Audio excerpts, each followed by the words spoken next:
What happens when you stop caring? Why is it that when your heart grows cold, their hands begin to tremble?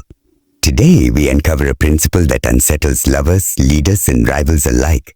The ruthless law of indifference. A power in detachment, a principle as old as empires, as sharp as a dagger hidden beneath a cloak. Men believe power is built by clinging tightly, by proving loyalty, by showing relentless care. But this is the mistake of the naive. To cling is to suffocate. To overcare is to confess weakness. And in that confession, you place yourself beneath those who never valued your devotion in the first place. Detachment, however, is the quiet art of kings. Imagine a courtier who kneels too eagerly, who praises too loudly, who burns himself to provide warmth to another. His devotion is noted, yes, but not respected. For what is freely given without restraint is always taken for granted. This is why the man who holds his tongue, who withholds his affection, who moves as though he needs no one, he becomes the figure of intrigue, of mystery, of command. His absence speaks louder than another's presence. The psychology of men and women alike is simple. We chase what resists us. We dismiss what chases us. If you pour yourself endlessly into the cup of another, they will grow drunk on your attention, careless with your loyalty. But when you remove yourself, when you stand back in silence, with a heart untouched by their games, they begin to stumble, they begin to question. Your indifference becomes the mirror that exposes their dependence. Think of the battlefield. A commander who rushes toward the enemy with reckless passion is easy to trap, easy to predict, easy to defeat. But a commander who waits, who chooses not to reveal his movements, who detaches himself from impulse, he forces the enemy to make mistakes. Detachment is not the absence of feeling. It is the discipline of refusing to let feeling dictate your moves. Now consider the games of love where most men collapse. They believe that showing more care will win affection, that endless pursuit will melt the coldest heart, and yet the opposite is true. The more you chase, the faster she runs. The more you invest, the less she values. It is only when you withdraw, when your eyes no longer plead, when your presence is no longer guaranteed, that the scales of power begin to tip. Suddenly, the one who once ignored you is unsettled. They sense the ground shifting beneath them. They panic, not because they lost you, but because they lost control over you. This is the secret. People do not fear your love, they fear your indifference. Love is a gift, indifference is a weapon. When you no longer seek their approval, you rob them of the game they once played with ease. And it is in that silence, that cool detachment, that you create tension. They will lean closer, trying to decipher your thoughts, trying to recapture the care you have withdrawn. And with every step they take toward you, your power grows. History is littered with rulers who fell not from the sword, but from attachment. They bound themselves too tightly to alliances, to mistresses, to advisors, believing that loyalty required constant displays of care. Their enemies, sensing this, manipulated them with whispers and promises. But those rulers who remained detached, who kept even their closest allies uncertain of their true heart, endured. For when a ruler is detached, none can predict his next move. He becomes untouchable, elusive, feared. Detachment is not cruelty. It is control. To withdraw your care is to test the weight of another's dependence. Some will chase harder, desperate to win back what they lost. Others will crumble, revealing they never had the strength to stand without your attention. Either way, you gain clarity. Either way, you shift the power into your hands. And know this, the world respects strength, not desperation. When you are unmoved, when you remain calm while others are frantic, when you detach from the petty dramas that enslave weaker minds, you radiate authority. Even in silence, even in distance, you command more than the man who begs, who pleads, who drowns in his own care. So remember, the man who detaches is not without feeling.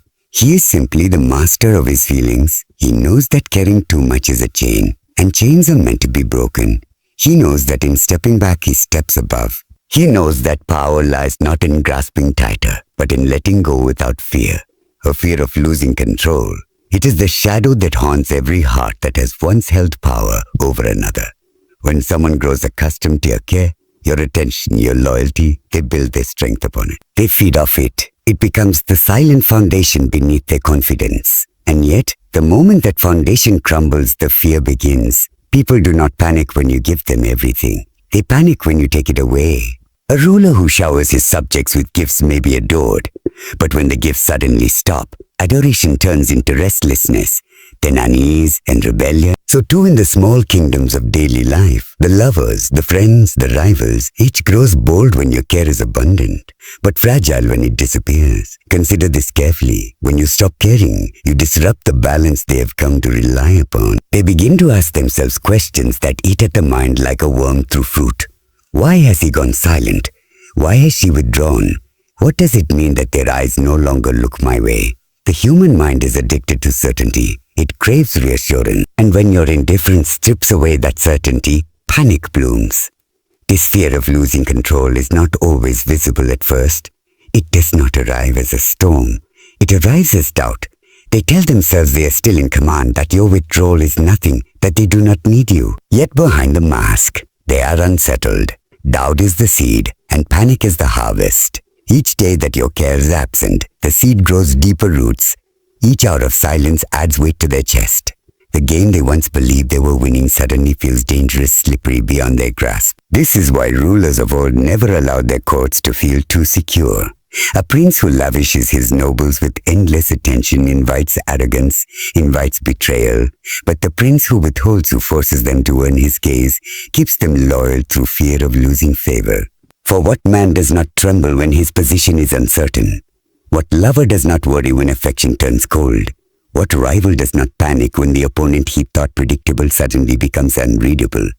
Control once tasted is addictive. When someone grows accustomed to being the center of your world, they believe it is their natural right. They mistake your generosity for weakness, your loyalty for dependency. And so, when you reclaim your power by withdrawing it, they feel robbed. They feel stripped bare. They panic not because they lost you, but because they lost the ability to command you.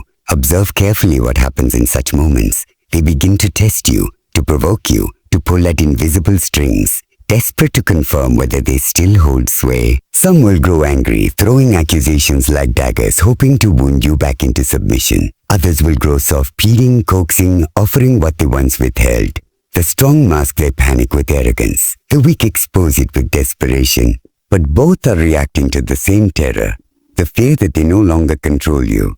In the theater of human affairs, control is everything. Lovers seek to control affection. Leaders seek to control loyalty.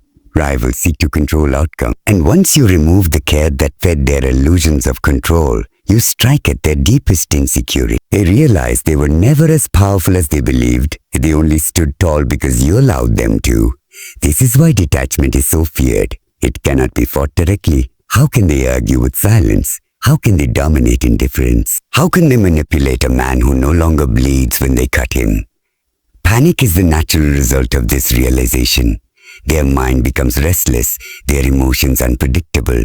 They stumble, they reach, they grasp for a rope that is no longer there. Understand this truth. Power is not always about action.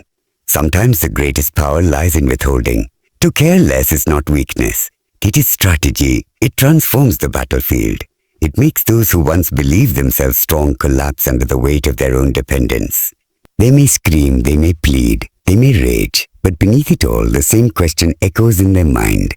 Have I lost control, shifting the balance of power? It is the silent victory achieved not through swords, not through open rebellion, but through subtle withdrawal. Most men believe that power is taken by force, by raising the voice, by displaying dominance in grand gestures. They are wrong. The clever man understands that power changes hands, not when he shouts, but when he ceases to bow. Caring too much is a form of surrender. It hands control to the other side. For every gesture of concern, every plea for reassurance, every desperate attempt to be seen, tells them one thing, that they are above you. The one who cares least holds the throne. The one who appears indifferent while the other trembles commands the battlefield without moving a single step. Imagine two rulers facing one another. The first tries endlessly to please his people, to anticipate every need, to bend himself into their desires. He gains short-lived applause, but little respect. The second ruler withholds, grants sparingly, and makes his people work for every ounce of his attention. When he finally speaks, his words carry weight, for silence has made them rare. The first ruler gave too much and received too little. The second gave little and received everything. This is the balance of power shifting in its purest form. In your own life, the same law applies. When you chase, you become the pursued. When you plead, you become the servant. But But when you withdraw, when you detach, when you stop granting what was once abundant, the dynamic reverses. Suddenly they are the ones seeking your gaze, the ones trying to understand your silence, the ones adjusting their movements to align with your absence. You no longer move toward them, they move toward you. And in this quiet exchange, the scales tip heavily in your favor. Observe the nature of power carefully.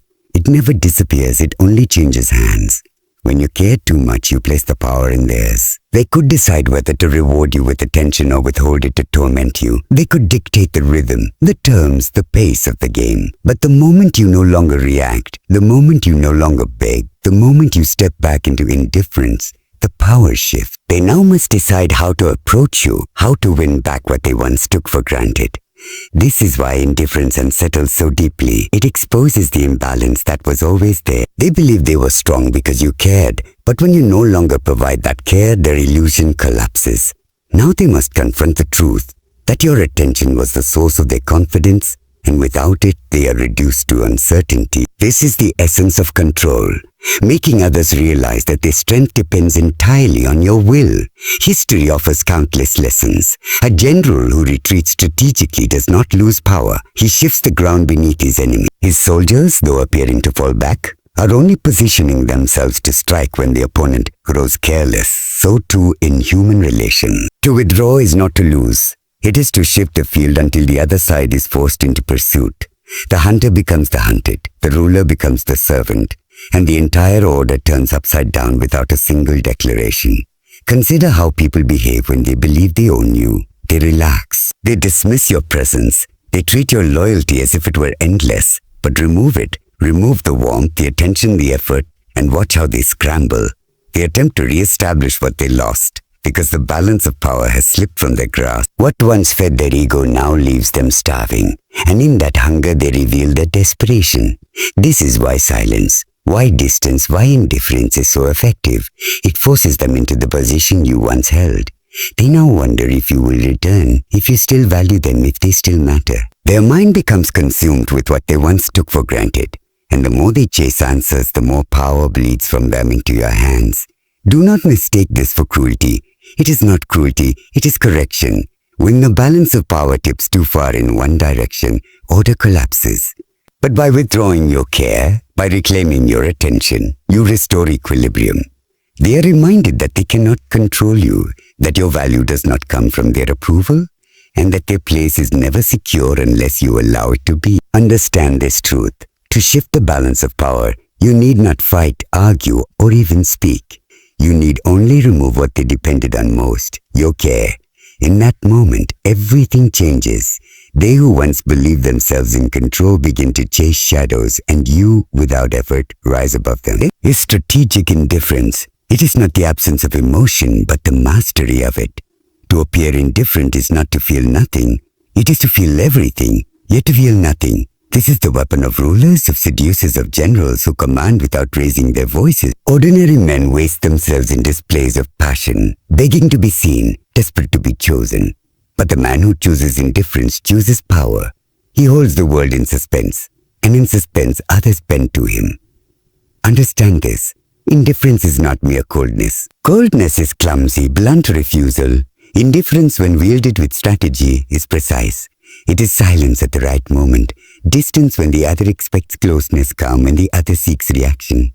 It is not the absence of care, but the refusal to expose that care. You deny them the satisfaction of knowing your heart, and in that denial you become untouchable. The human mind cannot endure uncertainty. When you show your feelings openly, you relieve them of doubt. They know exactly where you stand, and with that knowledge they hold the advantage. But when you cloak yourself in indifference, when they cannot tell whether you love them, hate them, or simply do not care, you place them in torment. They are forced to guess, to imagine, to doubt themselves. And in that guessing, they reveal more of themselves than they ever intended. Strategic indifference is a mirror. It reflects back their own weakness. When you do not react, their every gesture becomes louder, more desperate, more exposed. They begin to overplay their hand, to reveal insecurities they once hid. And all the while you remain calm, silent, detached, forcing them to dance upon a stage of their own making. Consider the seducer. Those who smother with affection lose their allure quickly. But the one who gives in small measures, who withholds affection only to grant it sparingly, becomes irresistible. His indifference makes every gesture appear deliberate, every glance weighted with mystery. The mind of the other cannot rest. They must know where they stand. They must chase what they cannot grasp. This is why lovers panic when attention is withdrawn. It is not hatred they fear, but uncertainty. Strategic indifference keeps them bound in chains of their own imagination. The same is true in politics. A ruler who rushes to respond to every complaint appears weak, reactive, ruled by the will.